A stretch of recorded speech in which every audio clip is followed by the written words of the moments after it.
Welcome to TC Talk Sports. The weather's getting colder. It's starting to feel more like football weather, so I'm breaking out the hoodies. Great time of the year. NFL Week 5 just wrapped up. Yes, we are already heading into Week 6 of the football season. On this page, you know what it is, all sports, all the time. You come here for NFL recaps, so here it is, the official NFL Week 5 recap. Week 5 started out with a classic between the Tampa Bay Buccaneers and the Atlanta Falcons. A great way to start off Week 5. Kirk Cousins, you remember that name, and you better not forget it. Kirko Chains showed up on Thursday night. 42 for 58, 509 passing yards, 4 total passing touchdowns for Mr. Cousins. And this offense exploded, everyone getting involved. Bijan Robinson, not the best game for him, 12 carries, 3 receptions for 77 total yards. But how about Drake London?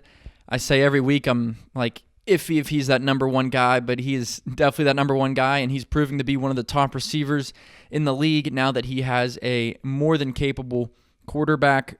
London, 12 catches, 154 yards, and a touchdown. Darnell Mooney, a great number 2 receiver for the Atlanta Falcons, 9 catches, 105 yards, and 2 touchdowns for Mooney. Kyle Pitts, you remember him. You're not going to have to remember his name, but he almost had a career day for him. 7 catches for 80 yards. I played against him in fantasy. Of course, one of the best games of his career, but I don't expect that to continue much longer for him. On the Buccaneers side, Baker Mayfield started off the year really hot, a couple bad weeks, a good week last week. Didn't play too bad in this game, 180 passing yards, 3 passing touchdowns. Didn't throw an interception, 6 carries for 42 yards. He was doing some scrambling for the Buccaneers. Running-wise, the last couple weeks, that backfield has been complicated with rookie Bucky Irving and Rachaad White. The last couple weeks, Bucky has taken the lead for the Buccaneers. Buccaneers, that's funny. But in this one, Rachaad White led the backfield with 10 carries, finished with 72 rushing yards. Bucky Irving, 9 carries for only 44 yards, and he did fumble near the end of the game. Costly fumble for him. Chris Godwin, a decent game, 5 catches for 64 yards. He now has 5+ receptions in every single game this season. Mike Evans showed up once again for the Buccaneers, 5 catches, 62 yards, and 5 of those catches, 2 of them were touchdowns, but this game was an absolute shootout. 0 defense being played. But the Atlanta Falcons come away with a 36-30 win versus the Buccaneers, thanks to a Kadero Hodge 45-yard touchdown. Yes, Kadero Hodge scored the game-winning touchdown for the Falcons. Sunday morning, we got our first London game of this NFL season, the Jets and the Vikings. Usually these games are low-scoring, kind of shitty. This one started out that way, but ended up being a pretty decent game. Sam Darnold, a lot of people are thinking that he is the MVP as of right now. I had a poll up on this YouTube channel of who's the MVP. As of right now, Darnold has the most votes. I'm not going to say who my MVP is just yet, but Darnold's definitely up there. He only went 14 for 31, 179 yards, didn't throw a touchdown, threw a pick, and fumbled. So not a great game for Darnold in London. Aaron Jones had 7 carries for 29 yards and got hurt again for Minnesota in that first half. He was replaced by Ty Chandler, who was a good, capable backup running back, I think, but didn't get much going in this game. Only 14 carries for 30 yards, but this is a pass-first Vikings team, so we'll see how bad Jones' injury is and, what that's going to turn into for the Vikings. Justin Jefferson, 6 receptions on 14 targets. That seems like a lot, but that wasn't even the most by somebody in this game. He finished with 92 yards. On the Jets' offensive side, Aaron Rodgers, 29 for 54, 254 passing yards, 2 touchdowns, and 3 interceptions for A-Rod, and he has not looked good this year. His best game was against the Patriots, but the Patriots are terrible. I've said that this Jets team has one of the best running back duos in the league, and they did not show up in this one. I don't know if it's from the coaching, the play calling, or what's going on, but in this London game, Braylon Allen and Breece Hall combining for 36 total rushing yards. But Garrett Wilson, the number 1 receiver for them, he had 13 receptions, and he had 22 targets total in this game. That totaled up to 101 yards, and he did score a touchdown. Big play in this one, Andrew Van Ginkel, another pick six. That's his second on the year. He's got good hands for a linebacker. Second pick six on the year. This one was getting close, came down to the end. Aaron Rodgers throwing a pick on the last possession they had. Vikings win 23-17 in London and remain 5-0. Baltimore and Cincinnati. This one in Cincinnati, maybe the game of the day. It was crazy. Joe Burrow in this one, 30 for 39, 392 passing yards, 5 total passing touchdowns, and a pick. And that interception was costly. Bengals were up 3 with 3 minutes left in the fourth quarter. They trusted the ball with Joe Burrow, and he turned it over, and a big mistake for Cincinnati. But Jamar Chase on the bright side showed up, 10 catches, 193 yards, and 2 touchdowns. And T. Higgins, his second game this season, 9 catches, 83 yards, 2 touchdowns for Higgins. But the Baltimore Ravens are looking scary, especially that blowout win versus Buffalo last week, and they showed up. Lamar Jackson, 26 for 42, 348 passing yards, 4 passing touchdowns, and 0 interceptions for Lamar, added 12 carries with 55 yards. And as of right now, he's my MVP in the pool on my channel. He has the second most votes, but right now I'm going Lamar Jackson is the MVP, and the Ravens are looking like Super Bowl contenders. Derrick Henry, you know what he does, 15 carries for 92 yards and scored a touchdown. Let's go through the end of the game here.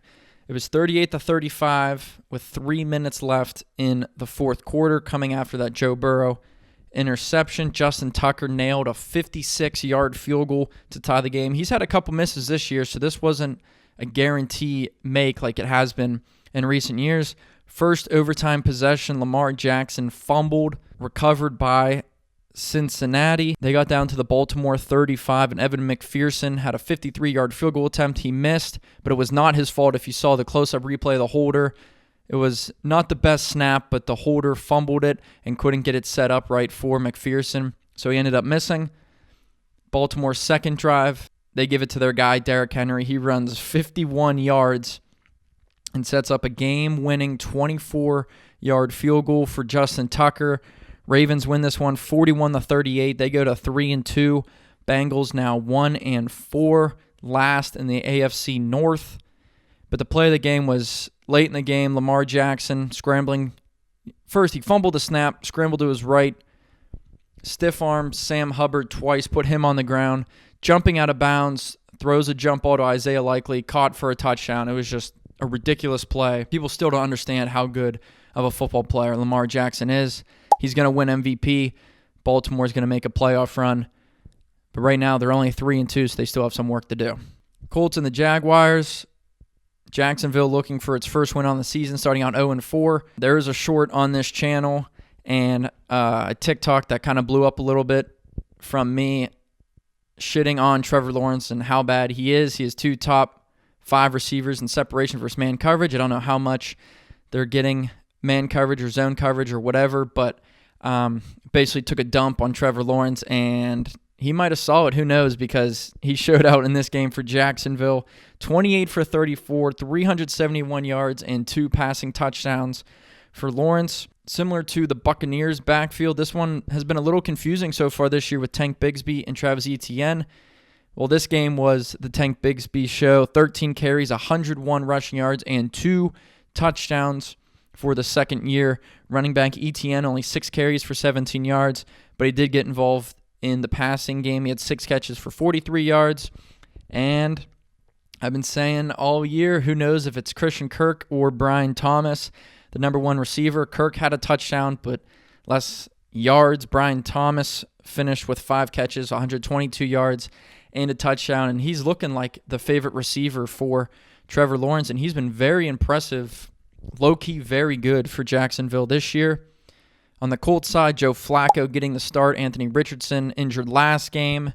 I don't think it's a serious injury, but they gave Flacco the ball. He played really well, 33 for 44, 359 passing yards, 3 touchdowns, and he looked a little bit like Lamar Jackson. He had a 21-yard run. I believe they said that's the longest of his career, but he was moving. He's up there in age, but dude's got wheels still. Alec Pierce, 3 catches, 134 yards, and a touchdown. And Josh Downs is looking like Joe Flacco's favorite receiver, 9 catches for 69 yards. Nice. He had a good game. He's a very good route runner, secure with his hands, doesn't drop passes. Going forward, Colts offense has weapons. They just got to piece some things together. Jacksonville wins this one 37-34. They go to 1-4 to get their first win on the season. Yay. Dolphins, Patriots, oh my gosh. This was a shit show. I used that word to describe the Dolphins game last week versus the Titans. Same thing here. Tyler Huntley getting the start again for Miami, 194 passing yards. Didn't throw a touchdown, threw a pick. And bad news for Dolphins fans, if you can handle any more bad news with this horrible season. Devon Achane got hurt in the first quarter, out the rest of the game with a concussion after only just a couple rushing yards. But the backfield didn't look too bad. Split carries with Jalen Wright and Raheem Mostert. Wright, 13 carries, 86 yards. Mostert, 19 carries for 80 yards. I think Mostert is definitely a reliable running back. Jalen Wright has had a couple good plays so far this season as a backup. So, I mean, the season's done for them, but backfield-wise, they might be okay going forward. And Tyreek Hill, 6 catches for a nice 69 yards for him. That's the most he's had since week 1, I believe. Patriots side, Jacoby Brissett, 160 yards, 0 touchdowns, 0 picks. Another boring game for him. It's only a matter of time before we see Drake May. I'll give it another week or two until we see the rookie. But Ramondre Stevenson was supposed to be benched or at least see less carries because of his fumbling problems. I bet on Antonio Gibson. I picked up Antonio Gibson in 2 fantasy leagues. After hearing that news, Stevenson finished with 12 carries, 89 yards, and the lone touchdown for the Patriots. So, I mean, that team's just a disaster as well. They go to 1-4 with a 15-10 loss versus Miami. Dolphins 2-3. Cleveland Browns versus the Washington Commanders. A lot of storylines so far this season for both teams. On one side, it's really bad. On the other side, it's really good. Let's start with the good side, the Commanders. Jaden Daniels, who I said it on camera last week, officially naming him the Rookie of the Year as long as he stays healthy. Obviously, I'm still going to stick to that. This game, he had 238 passing yards, 1 touchdown, did throw an interception, and added 11 carries for 82 yards. This backfield was all over the place in this game. Austin Eckler had 6 carries for 67 yards. He could have broke a big one off for a long run, but that dude just gets gassed after 2 seconds of running. It's kind of hilarious to see. But Brian Robinson had 7 carries, and Jeremy McNichols also 7 carries for the Commanders.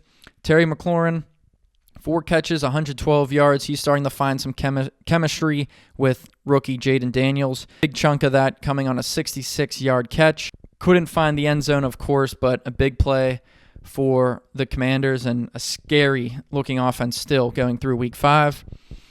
Now we move to maybe the shittiest team in the NFL, the Cleveland Browns. Deshaun Watson, 15 for 28, 125 yards, 1 touchdown. Didn't throw an interception, but he sucks. He is terrible. He is awful. I think somebody used the word awful on First Take or Get Up. Dude should just retire. I mean, his career has been over since he got to Cleveland. He's done. Cleveland's season is done. Don't really need any more than that. They were down 24-3 at halftime. Commanders, a dominating win, 34-13. Defense had 7 sacks.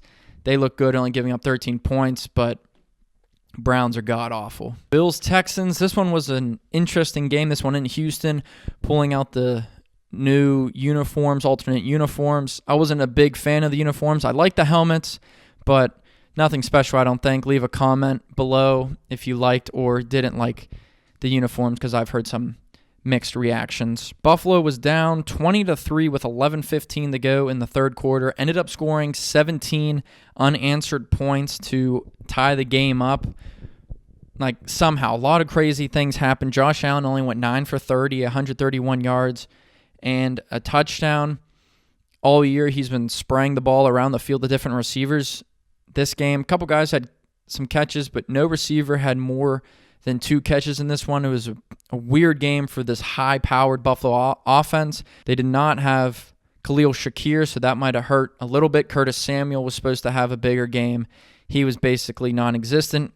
James Cook, a good bounce-back game from last week, had 20 carries, 82 yards, and he found the end zone once. Keon Coleman scoring his 2nd touchdown of the year on a 49-yard touchdown, tiptoeing his way down the sideline. Possibly was out of bounds, but they called him inbounds, and a good touchdown for the rookie. But on the Texans side, I have now entered C.J. Stroud into the MVP conversation. 28 for 38, 331 yards, only one touchdown, and did throw an interception. Added 27 rushing yards to his day. Cam Akers, 9 carries, 42 yards, and a touchdown for the backup running back with Joe Mixon. Still missing this game. Nico Collins, leading receiver in the league. He scored a 67-yard touchdown but injured his hamstring. He left the game, and head coach D'Amico Ryans said that he's going to miss up to a couple weeks, which is a huge blow for the Texans. Stephon Diggs, his revenge game in Buffalo, finished with 6 catches for 82 yards. So a good game for him. But the MVP of this Houston Texans offense, Dare Ugambalele,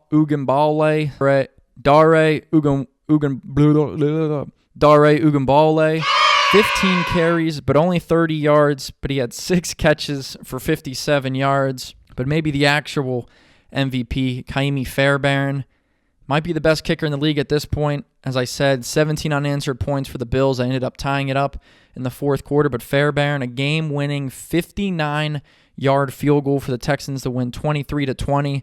Bills dropping to 3-2, 2 straight losses for Buffalo. Bears and Panthers, a great game for Caleb Williams. I'm not a big fan, but he is getting better each and every week, and this was just a dominant win by the Bears. They were up 27-7 at halftime. Andy Dalton on this offense kind of got them clicking the last couple weeks. He struggled in this one, 18 for 28, 136 yards, 1 interception, and 2 fumbles. A sloppy game from him, but Chuba Hubbard continues to look really good for Carolina. 13 carries, 97 yards, and a rushing touchdown. But the Bears side, 2 straight wins now for them, 2 back-to-back good defensive games. But Caleb Williams, 20 for 29, 304 yards, 2 touchdowns, no interceptions, by far his best game of the season. DeAndre Swift getting it done once again, 21 carries, 2 receptions, finished with 120 total yards, and found the end zone again. DJ Moore, 5 catches, 105 yards, and 2 touchdowns. He should be Caleb Williams' number 1 receiver, and he found him for some big plays. O'Shawn Johnson, 10 carries, 25 yards, 2 touchdowns for the backup running back. I mean, Bears just look good. They dominate the Panthers. I still think it's between the Panthers and the Browns for the worst team in the league, but Bears win this one 36-10.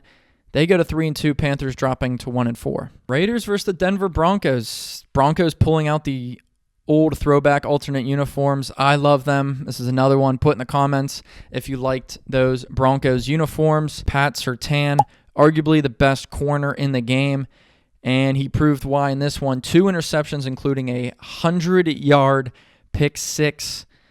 I mean, crazy game for the Broncos defense. 3 sacks, 3 total interceptions. That pick 6, of course, from Surtain. Bo Nix, 19 for 27, 206 yards, 2 touchdowns. Didn't turn the ball over. Javonte Williams, 13 carries for 61 yards, 5 catches for 50 yards. He was the leading receiver for Denver. Passing the ball has been an issue for Denver, but if they don't put up a lot of points, it seems like they can rely on this defense. It's now a 3-game win streak for them. They've looked good the last 3 games. They lost against the Steelers 4 games ago, I guess, but they still held them to 10 or 13 points, whatever it was. On the Raiders side, Gardner Minshew, 12 for 17, 137 yards, 1 touchdown, 2 picks. And the highlight of the game, he was caught on the sideline eating his boogers. But hey, whatever. You're a rich NFL quarterback. You can do whatever the hell you want. No judgment here. Alexander Mattison took the lead in the backfield, 15 carries, only 38 yards. Raiders offense was very stagnant in this one. Once again, without Devontae Adams, who will be going to the New York Jets. But he was out again for this game. Rookie Brock Bowers, a huge game for him. 8 catches, 97 yards, and scored his first touchdown of his career. Max Crosby returned to this game, picked up 2 sacks for Vegas, but didn't matter. Denver wins this one 34-18, now 3-2 and second in the AFC West. Cardinals and 49ers, holy shit, this was a good game too. The Cardinals were down 23-10 at halftime. 49ers, most of their offense back, minus Christian McCaffrey. But Purdy, only 19 for 35, 244 yards, a touchdown, and 2 picks, and he does not throw interceptions very often, and they were Those were crucial possessions. In this game, Jordan Mason, 14 carries for 89 yards. He fumbled as well, so some turnover problems for the 49ers. But Brandon Ayuk, the best game of the season by far, 8 catches, 147 yards. It's a shame it couldn't really amount to anything for the 49ers, but big game for him. Kyler Murray, who I'm still not sold on this Cardinals team, 19 for 30, 195 yards, a passing touchdown, and an interception. But honestly, the best part of his game is his running ability. In this one, he had 7 carries, 83 yards, a rushing touchdown. That one coming from 50 yards out. A great run from little Kyler. Touching back on Jordan Mason, his fumble came in the red zone for the 49ers. They were up by 2 with 6 minutes left in the fourth quarter. A touchdown there should have, would have, put the game away for the 49ers. Even a field goal would have put them up by 5, forcing Arizona to score a touchdown. The Cardinals hit a go-ahead 35-yard field goal with 100. Cardinals hit the go-ahead. Dude, am I having a stroke? The Cardinals hit the game-winning. Cardinals kicking the go-ahead 35-yard field goal with just 1:37 left in the fourth quarter. Defense holds on that last possession. Cardinals win 24-23. Both teams now 2-2. Packers and Rams, this one was an interesting game. Jordan Love and that offense struggling a little bit to start the game. Love finished 15 for 26, 224 yards, 2 touchdowns and an interception. Romeo Doubs not in this game because he got suspended from the team. A little bit of an attitude with him, but they didn't need him. Tucker Kraft, 4 catches, 88 yards, and 2 touchdowns. And he was clips of him on a podcast after people asking if he trash talks on the field, and he says, yeah, sometimes if people start talking to him, he says he's going to burn down their childhood homes, which is absolutely insane, but kind of not shocking or surprising for a tight end because those guys are psychos. Xavier McKinney on that Packers defense picked up another interception. That's now 5 total this year, leading the entire NFL. So if the defense can play strong, this offense is pretty talented and more than capable of scoring enough points to win every week. Only giving up 19 points to the Rams, who again are still dealing with all those injuries. I feel bad for Matt Stafford. He went 29 for 45, 260 yards and a touchdown in this one. But he's got Kyron Williams. He's now scored a touchdown in every single game so far this season. He had 22 carries for 102 yards and that touchdown. Jordan Whittington, Colby Parkinson, 7 catches for the Rams. Tutu Atwell, 6 catches. So Stafford's finding these random offensive players that he has to work with, but just can't amount to any wins so far without Cooper Kupp or Puka Nacua. Green Bay wins 24-19. It goes to 3-2. Rams now 1-4. Giants and the Seahawks. This one was a strange game. Coming into it, Seahawks pretty heavy favorites. Giants without Malik Nabers or Devin Singletary. But that didn't matter, and Daniel Jones is not playing bad. It was 23 for 34, 257 yards, 2 touchdowns, and 0 interceptions. He only has 3 interceptions and 1 lost fumble so far this season. Everyone shitting on him his entire career, including myself. But this year, he has not been bad, and it's amounting to just 2 wins for the Giants so far this year, but he's been the problem for that team, and he's looking pretty good. Tyrone Tracy, the rookie running back out of Purdue, getting the start with Devin Singletary out. He had 18 carries for 129 yards just out of nowhere. We saw last week the Lions running all over and passing all over. Wow. Passing all over the Seahawks defense. Tracy picked up where the Lions left off. And how about Darius Slayton, 8 catches, 122 yards, and a touchdown. Wan'Dale Robinson had 6 or 7 catches. So this offense was clicking without Malik Nabers or Devin Singletary. But the defense, 7 sacks, a fumble recovery, and a blocked field goal for a touchdown at the end of the game. I mean, defense, special teams, offense. The Giants looked really good in this game versus Seattle. Geno Smith, only 284 yards and a touchdown. 9 different players with a catch for Seattle. JSN had 31 receiving yards and a touchdown, his first one of the season. I say it in every video. I'll say it again. I expect him to have a big year. Slow start to the season, but I think he'll pick it up. It was 23-20 with 55 seconds left in the fourth quarter when that blocked field goal happened. Giants take it all the way down the field to the house, and they hold on to win 29-20 over the Seattle Seahawks. Don't look now, but the Giants are 2-3 and the Seahawks 3-2. Sunday Night Football on NBC.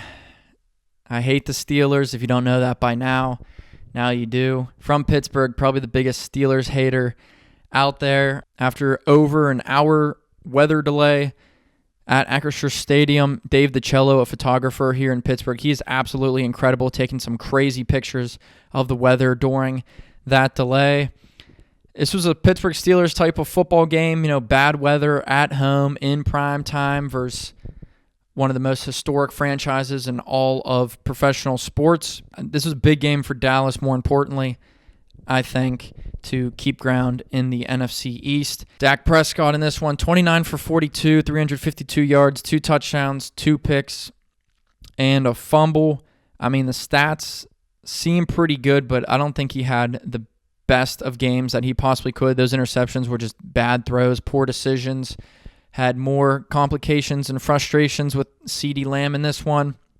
But that's okay. He hooked up with his number 2 receiver. I've been saying it all year that he probably is, but Jalen Tolbert, 7 catches for 87 yards, including that sweet game-winning touchdown with just seconds left in the fourth quarter. Rico Dowdle, 20 carries. He had 2 catches, 114 total yards. So the Cowboys able to run the ball against this Pittsburgh defense, who came in as probably the best defense in the league, and it did not look like it in this one. Steelers offense was looking pretty good this season. That was not the case in this game either. Justin Fields, 15 for 27, 131 yards, 2 touchdowns. Didn't turn the ball over, only 27 rushing yards.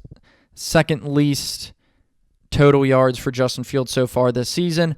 Russell Wilson is progressing through his injury. I still don't think he should start until Justin Fields absolutely blows a couple games. Najee Harris was definitely going to be the workhorse in this game. No Jaylen Warren, no Cordero Patterson. He had 14 carries for 42 yards.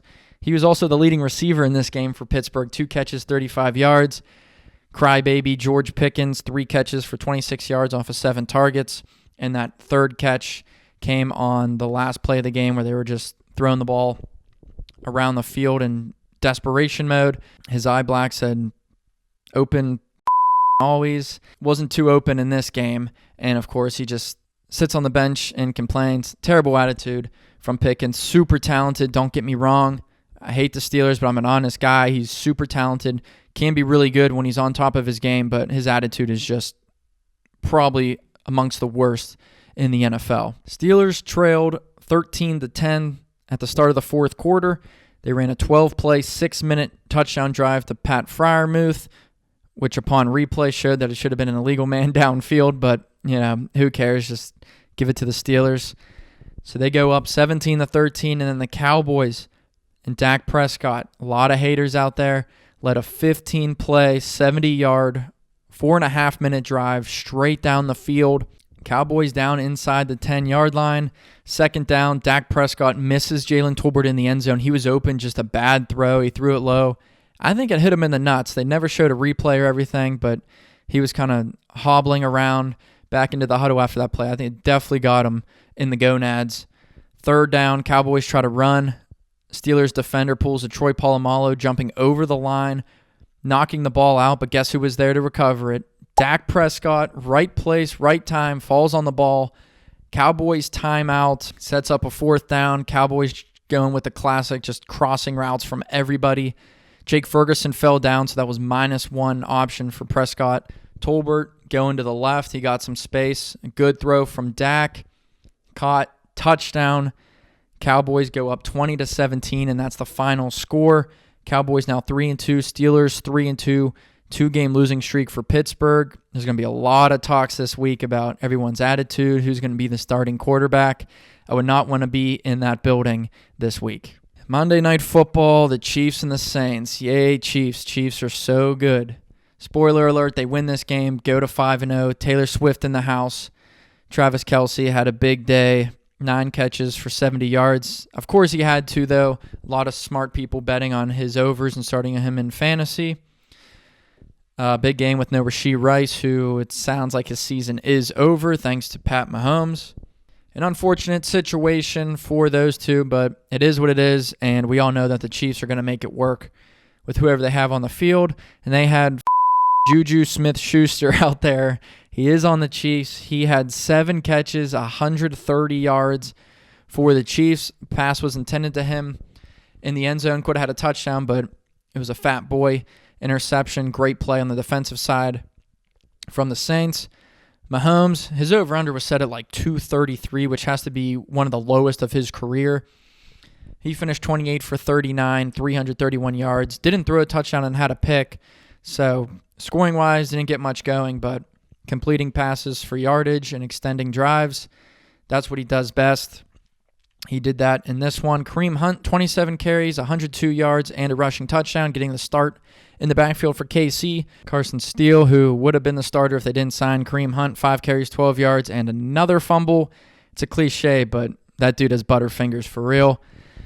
On the Saints side, Carr, 165 yards, 2 touchdowns, and an interception. Alvin Kamara, 11 carries, 6 receptions, only 66 total yards for him. Rashid Shaheed, 4 catches, 86 yards, and a 43-yard touchdown. This dude is just addicted to catching bombs for touchdowns from Derek Carr this year. But the big thing that I noticed in this game, it seemed like the Chiefs had the ball forever, which they kind of did. Time of possession, Chiefs had it 39 minutes and 56 seconds compared to the Saints 20 minutes and 4 seconds, basically doubling the amount of time that the Chiefs had the ball. Total yards, more than double. Chiefs had 460 total yards, Saints only 220. KC went up 7-0 in the first quarter, never trailed this entire game, just dominated from start to finish. Chiefs win 26-13. They go to 5-0, now joining the Vikings. Still, as the only undefeated teams in the league, Saints now 2-3 in what is a tight division in the NFC South. There you have it, your NFL Week 5 recap. Again, more upsets, a lot of crazy things happening. Leave down in the comments what were your favorite plays, biggest surprises, things that weren't shocks, who you think the MVP is going to be, Super Bowl favorites, whatever you want. Let's get some conversations going. Follow the TC Talk Sports TikTok page. Got a lot of good stuff on there, fun stuff. Start some arguments. I love creating chaos in social media comment sections. We're already about a third of the way through the season, whatever that math is. It's crazy how fast it's going, and if you're like me, you don't want it to end, but there's a lot of good things going on in the league right now. I think a clear front runner, Rookie of the Year, Jaden Daniels, coin flips all over the league for MVPs and possible Super Bowl winners, even division winners at this point. Going into Week 6, I think it's going to be another fun one, some good matchups. I expect some more upsets, but this was your Week 5 recap. Come back next week for your Week 6 recap here on TC Talk Sports.